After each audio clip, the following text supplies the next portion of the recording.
Yep, perfect. Okay, so the recording has begun, so I think we can get straight into the contents of this meeting itself. So I've just got a bit of a PowerPoint to show you, which is helpful because I can pop all the videos I'd like to show you on there. So can we all see my screen? See this picture from Wales? Yep, I can. Excellent.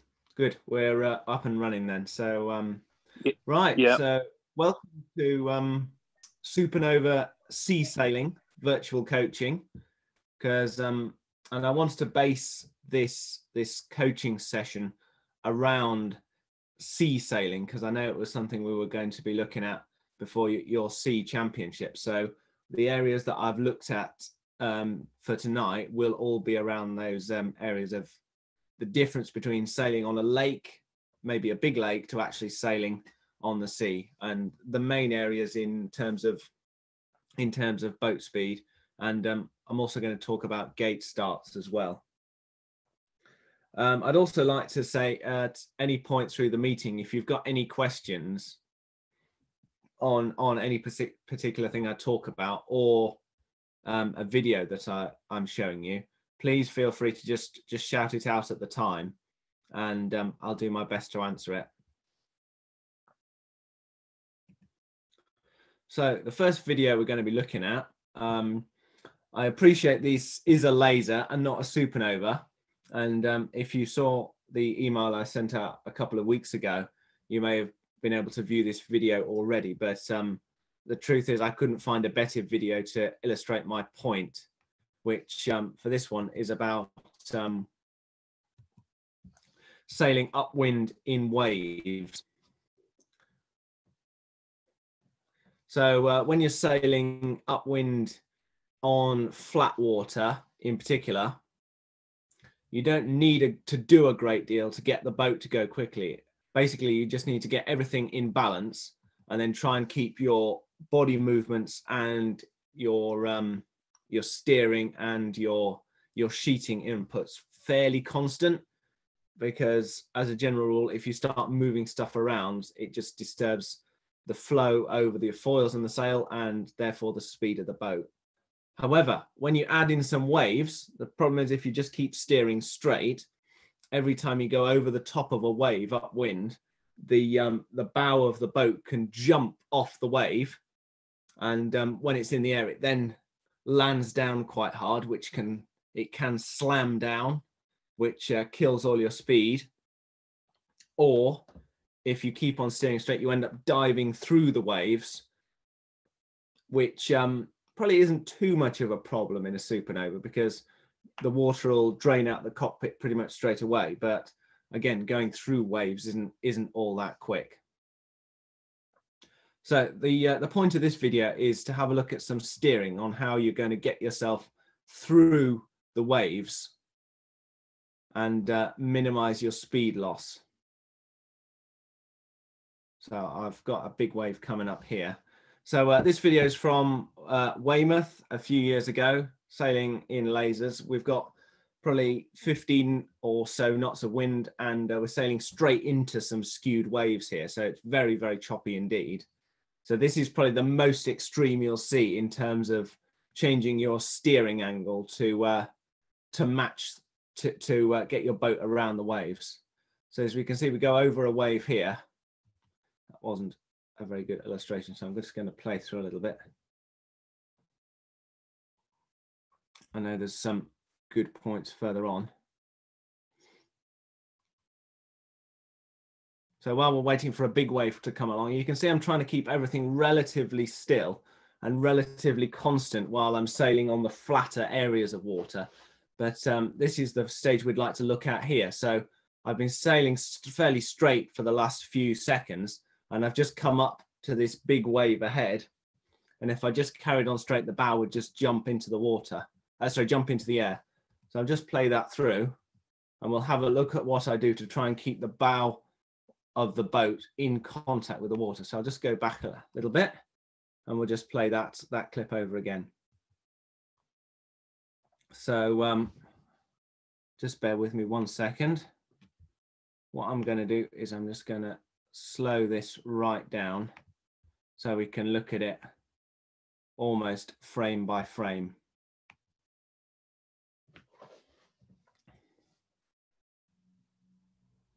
So as we see this big wave approaching, I'm starting to move my shoulders back a little bit just to take the weight off the bow of the boat, which will help the boat go up the wave more easily.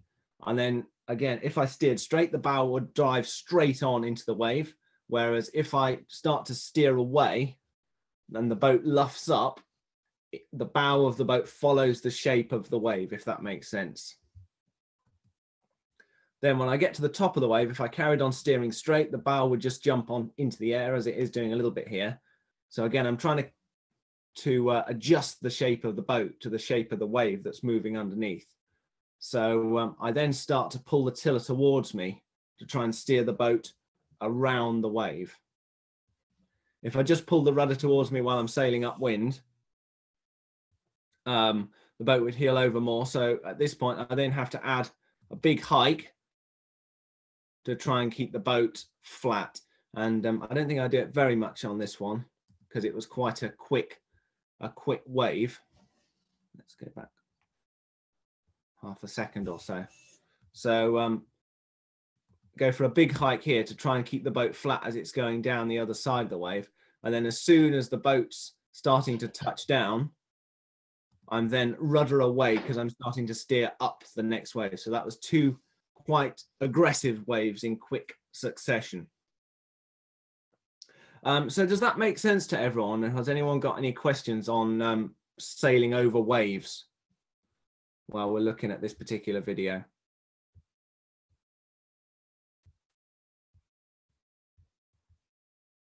Oops, sorry. Or could I just ask, did you have waves at the sea champs?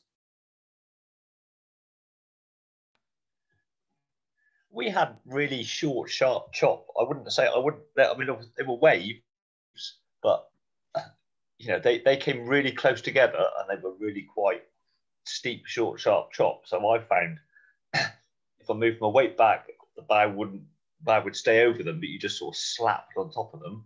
If you did the normal thing, it was almost like you almost had to accept that you were going to bury the bow through, I don't know, every third or fourth wave. Couldn't find a way to. It was almost like they come so quick. Like doing that in your example almost was really difficult. And then it would flatten off for sort of 30 seconds, and then you'd get like 5 or 6 of these waves all at the same time. And you're like, okay, I just sort of accepted I'm going to play through the middle of them, really. They were just really short and sharp together. Yes, yeah, I know the waves. You often get that sort of chop on Weymouth Harbour. I did the Laser Nationals there last year, and there was just one leg. Well, the legs were quite long, so you're doing about a 15-minute bait straight into this chop, which was very, very hard to get through indeed. My sort of main piece of advice would be, when you get to those bits of chop, if you say you've got 30 seconds of flatter water, use that time to think about trying to gain height. But then when you come up to some steeper waves and you sort of can't really steer your way around them, think about just dropping your bow a little bit, so not sailing such a high angle, and just trying to really keep your speed on as you go through the waves. So sort of forget about height for a little bit and just go for forward punch to get yourself through those waves. And then once you're back onto a flatter patch, you can relax a little bit and go back into sort of high mode. And just when you're going through those waves, that's the time when you really need to be hiking as hard as you can. So you can perhaps relax your hiking slightly in the flatter sections, but in those rough sections, that's when you've got to be going max power.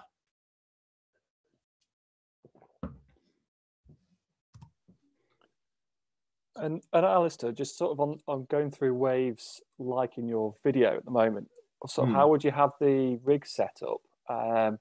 Would you sort of have, I'm just thinking sort of versus, would you look for power in the rig to try and sort of help over the waves, or sort of how would you set the rig up? I think you'd be definitely looking for power low down, whereas because you're doing a lot of angle changes, it would be very easy to get overpowered. And so my rule of thumb is it's better to be underpowered than overpowered, because if you're consistently overpowered, that is definitely slow, whereas being a little bit underpowered doesn't make too much difference to your speed. So I'd say compared to flat water, try and think about putting on more downhaul, more kicker, so you're depowering the top of your sail more, and then going for a bit more depth in the foot, so you've got that low down drive and punch, which sort of isn't at the top of the rig, so it's not going to pull you over too much. And if you've got quite a twisted sail, so quite an open leach, that makes the sail a bit more forgiving as well. So you're trying to get as much drive from the bottom as you can to punch through the waves. So perhaps think about going, perhaps if you've got a standard depth setting for your outhaul, perhaps think about doing half that again in terms.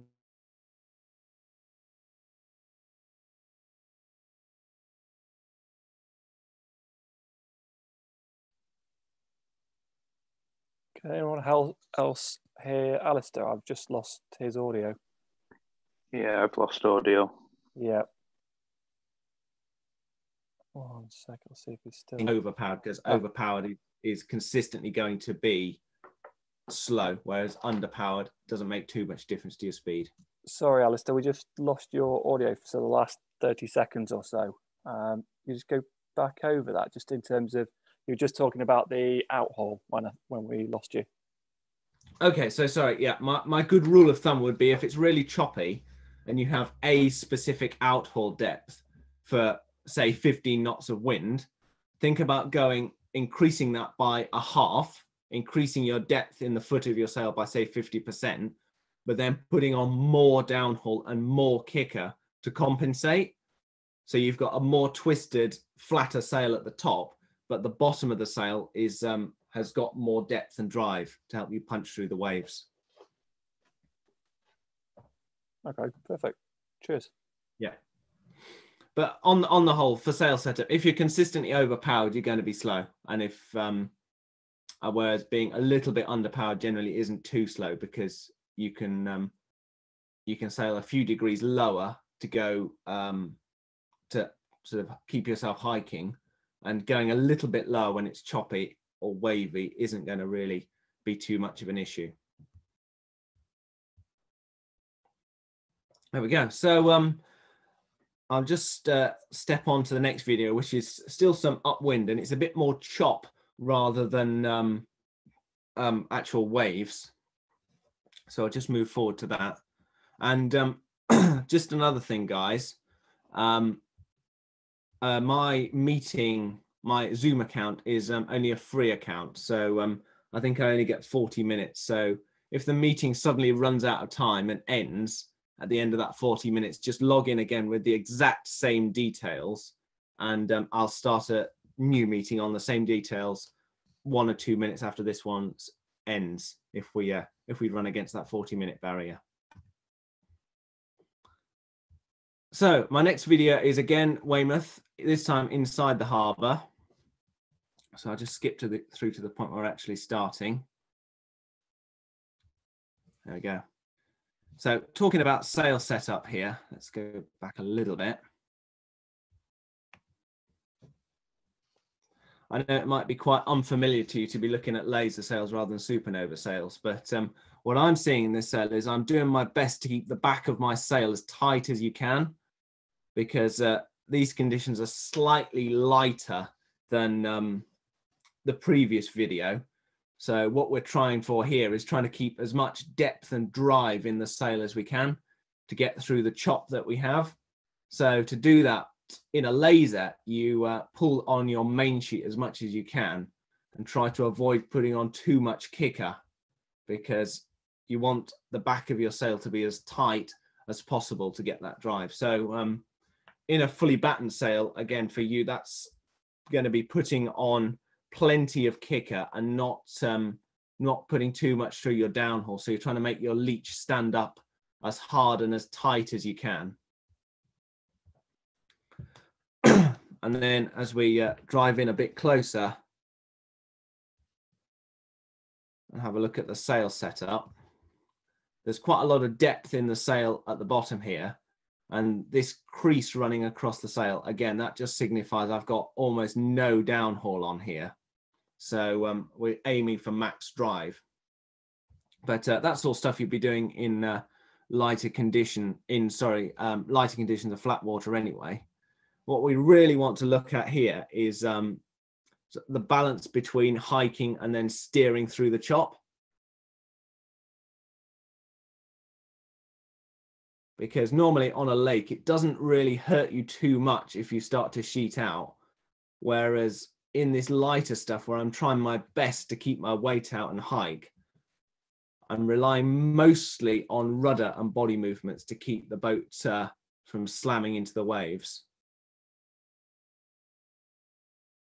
Because the last thing I want to do is move my sheet. I want to keep that sheet as pinned as I can to keep the back of the sail as tight as possible.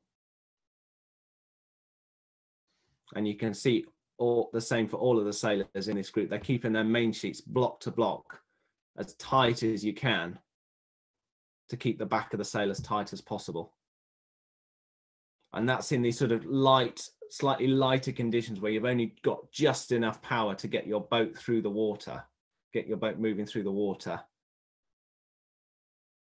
So yeah, the big thing from that is in the lighter conditions, try to keep as much power in the sail as you can, and then try and get yourself hiking and not worry too much about going for height, because it's very easy to go high when the water's flat. Whereas if you try and go too high in the chop, you'll end up hitting chop and slowing down.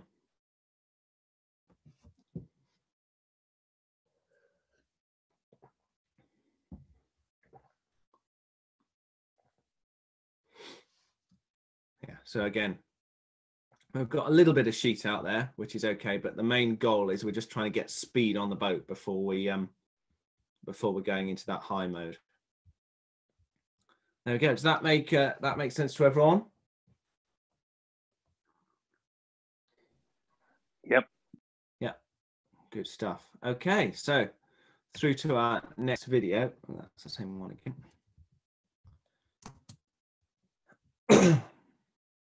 So what we're going to have a look at here is it's something that I think it was Gavin sent me an email about. It was about tacking in chop as well, and when to time your tacks. So again, there should be some blurb about this in an email, some information I wrote, but it'd be good to just look at the video and I'll talk through it in time. And also it'd be good to have a look at some onboard stuff in terms of what's happening in terms of sailing through chop as well.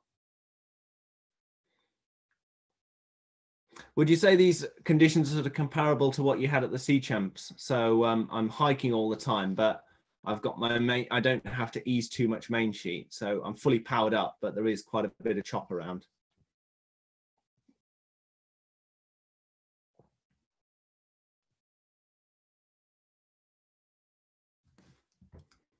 Yeah, that's actually a really good spot there.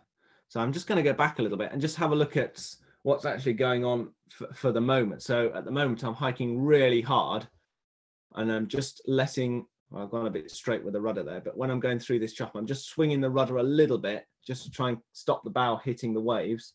But I'm hiking really hard and keeping my main sheet pinned. But then when we sail out of that chop and we sail into a flatter patch, I'm then able just to relax a little bit, take the pressure off my hiking and recover slightly, look around, adjust my controls in that flat patch of water. And then we're going through a bit more chop again, so I'm back into hiking.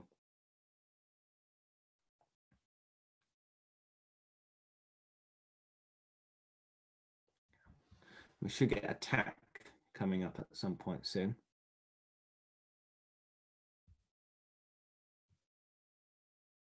So just going to have a look at tacking in these, tacking in a bit of chop, because again, tacking on a lake is fairly easy. You just tack, you just pick your moment and tack when you want. Sorry, I've missed it again. Just play through that. So in the on the sea, when you've got some waves around, before you tack, you see I've just looked up here and I've just started to scan the water ahead of me. So I'm trying to find a flat spot where I can tack. And I've just spotted one just here, just ahead of this sort of group of waves up here in front of me, where you can see my my mouse is moving around. So there's some waves ahead of me, but there's a flat spot here. So the key thing when you're going for attacking waves is to find that flat spot of water, because it makes things so much easier. And sometimes you need a bit of patience, but almost inevitably it will arrive. Even on the choppiest or waviest of days, there will be a flat spot for you to tack in. But because there's some chop around on a lake, if I was tacking in flat water, I might be trying to take my time, particularly on the entry to the tack. So I'm actually doing a bit of a glide directly upwind. So I wouldn't be pushing my rudder too hard. I'll be doing a glide upwind and then moving a bit more slowly across the boat. Whereas in these choppy conditions, I'm steering in quite aggressively, and then I'm jumping out quite aggressively on that new side as well. And I'm jumping out quite aggressively on that new side to drive the boat hard and get it back up to speed quickly, because if you haven't got speed or power, you're not going to get through the chop. It's as simple as that, really. You can be fancy with your tiller movements, but you just need to keep that power on.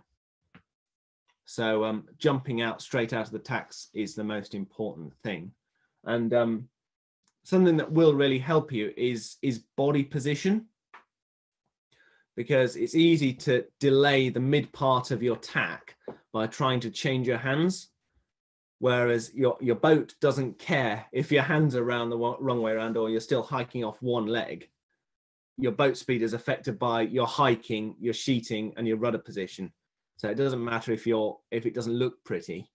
So what I'm doing here is I've just jumped straight out into hiking without changing my hands around yet. So first of all, I'm confident to do this, because the first common problem will be missing the toe strap.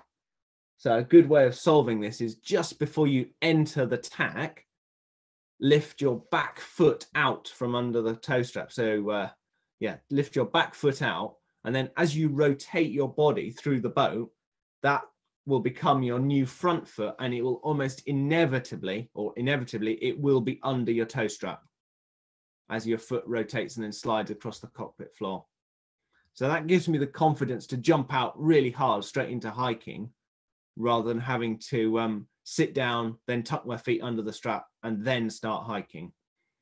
So first of all, take your back foot out before you tack.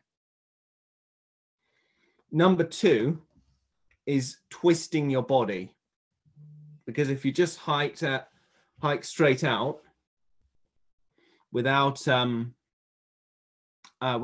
this twist of your shoulders, you wouldn't be able to steer properly, because your shoulder isn't flexible enough.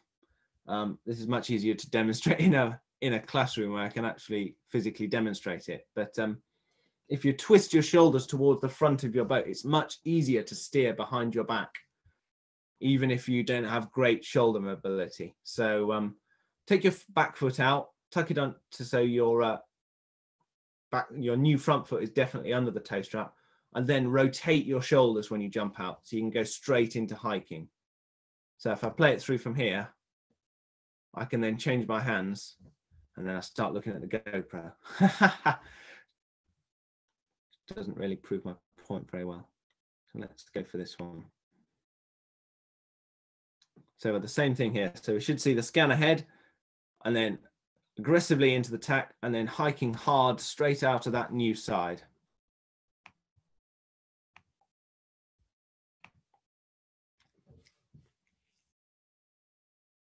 So looking around, fairly positive steering, straight into hiking on that new side. And I'm even keeping a little bit of main sheet out here just to just to make sure I'm not going straight back into that high angle. I'm doing a bit of a low angle just to get the boat back up to speed. And then once I'm back up to speed, main sheet's coming back in that last little bit. There we go. So does anyone have any questions on tacking in chop before we move on from this video?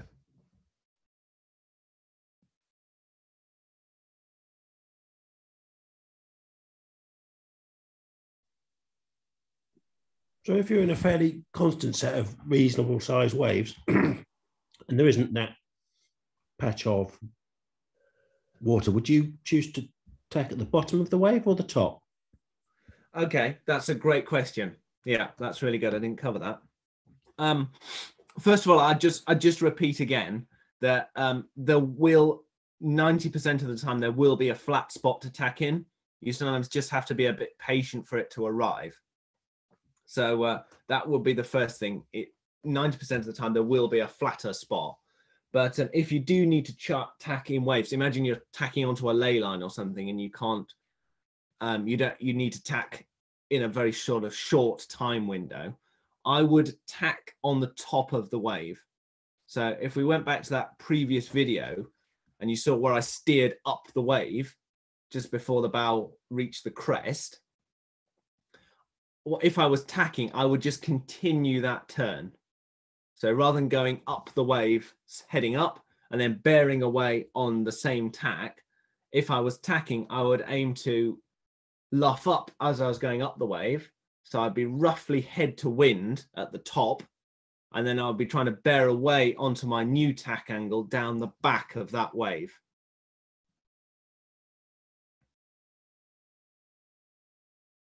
And as you're going down the back of the wave, that's normally when your boat is not as powered up. It's not trying to heel over because you're going back down a wave rather than being rolled over by the wave, if that makes sense. So yeah, so if you imagine your boat didn't have a sail at all, well, the wave, while you're going up a wave, it would roll away from the wind. Whereas when you're going down the wave, it would roll towards the wind if you didn't have a sail.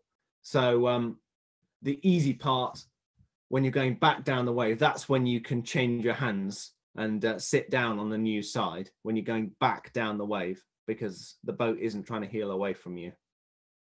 There we are. Does that make sense? Yes, thank you. Excellent. Yeah, thanks for that. That was a really good question. Any more for tacking?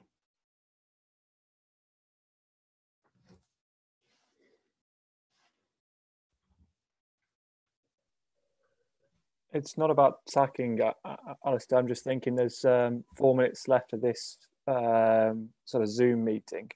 Just wondering what you're going on to next, and whether to proactively sort of go on to a fresh Zoom meeting so we're on the same topic. Just a okay. Let's get this. Yes, I think that's, yeah, we have got 4 minutes left, haven't we? So yeah, I think that sounds like a really good idea. So I'll close this meeting because I've only got one more video to show you and then a bit of explanation on gate starts. So I'll end this one, and I'll see you all back on here in the next couple of minutes.